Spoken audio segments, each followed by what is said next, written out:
ناظرین، ابراہیم تراورے نے جب حال ہی میں اپنے بنائے گئے مصنوعی دریا میں لاکھوں بیور چھوڑے تو پوری دنیا ایک لمحے کے لیے چونک گئی۔ لوگ حیران رہ گئے کہ آخر یہ کیسا قدم ہے۔ دنیا بھر میں جب مصنوعی دریا بنائے جاتے ہیں تو ان میں مچھلیاں چھوڑی جاتی ہیں تاکہ ماہی گیری کو فروغ ملے۔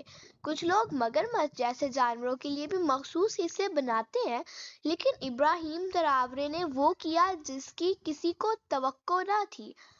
انہوں نے نہ مگرمچھ چھوڑے نہ نایاب مچھلیاں، بلکہ انہوں نے منتخب کیا ایک ایسا جانور جسے زیادہ تر دنیا لکڑی کوترنے والا کیڑا سمجھتی ہے، یعنی بیور۔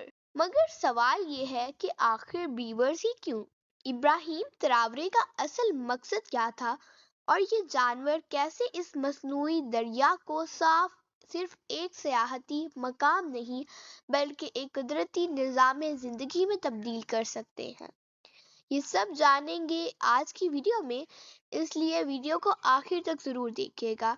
اگر ہم برکینا فاسو کی حالیہ تاریخ پر نظر ڈالیں تو ہمیں ایک ایسا کرا سچ دکھائی دیتا ہے جس نے وہاں کے کروڑوں لوگوں کی زندگی اجیرن بنا دی تھی، اور وہ تھا پانی کی قلت۔ یہ وہ بحران تھا جس نے نہ صرف انسانوں کو متاثر کیا بلکہ فصلوں اور جانوروں حتیٰ کہ زمین کی سانسوں کو بھی روک دیا تھا۔ گاؤں کے گاؤں سوکھ گئے، کنویں کھود کھود کر تھک گئے، عورتیں میلوں کا سفر کر کے جو پانی لاتی وہ اکثر آلودہ ہوتا یا راستے میں ختم ہو جاتا۔ ایسی صورتحال میں جب کوئی بچہ پیاس سے بلبلاتا تو ماں کے پاس دعا کے سوا کوئی راستہ نہ رہتا، یہاں تک کہ ایک گھونٹ پانی کے لیے لوگ اپنی عزتیں، زمینیں اور حتیٰ کہ اولاد تک گروی رکھنے پر مجبور ہو گئے تھے۔ بارشیں بھی جیسے روٹھ گئی تھیں اور قدرت ناراض ہو چکی تھی۔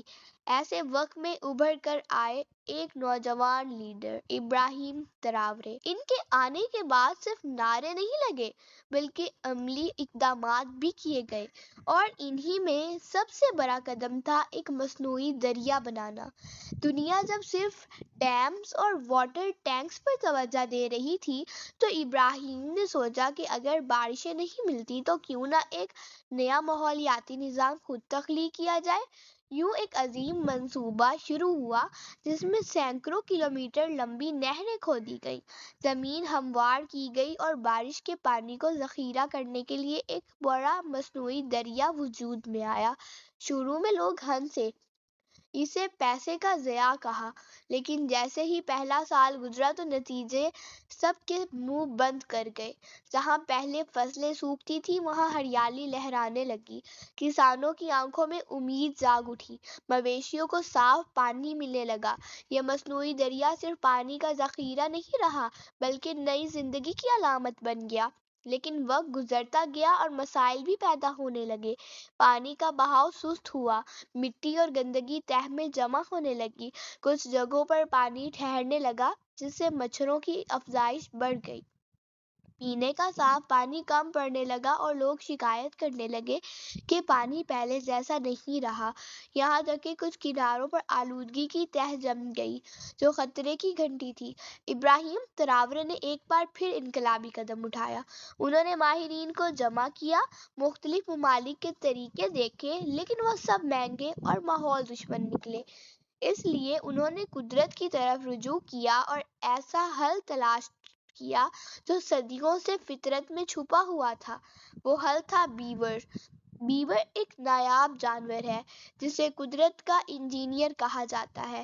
یہ درخت کاٹ کر شاخوں کو مٹی سے قدرتی ڈیم بناتا ہے جو نہ صرف پانی کے بہاؤ کو منظم کرتا ہے بلکہ پانی کو صاف کرتا ہے، آلودگی کو نیچے بٹھاتا ہے، زمین کو زرخیز بناتا ہے اور ایک مکمل آبی نظام قائم کر دیتا ہے۔ ابراہیم نے فیصلہ کیا کہ دریا کو بچھانے کے لیے مشینیں نہیں بلکہ بیور چھوڑے جائیں۔ ابتدا میں لوگ ہنسے مگر جلد ہی بیورز نے اپنی فطری محنت سے دریا کو بدل ڈالا۔ انہوں نے قدرتی ڈیم بنائے، پانی کے بہاؤ کو متوازن کیا، آلودگی کم کی اور چند ہی ہفتوں میں پانی صاف اور شفاف ہو گیا۔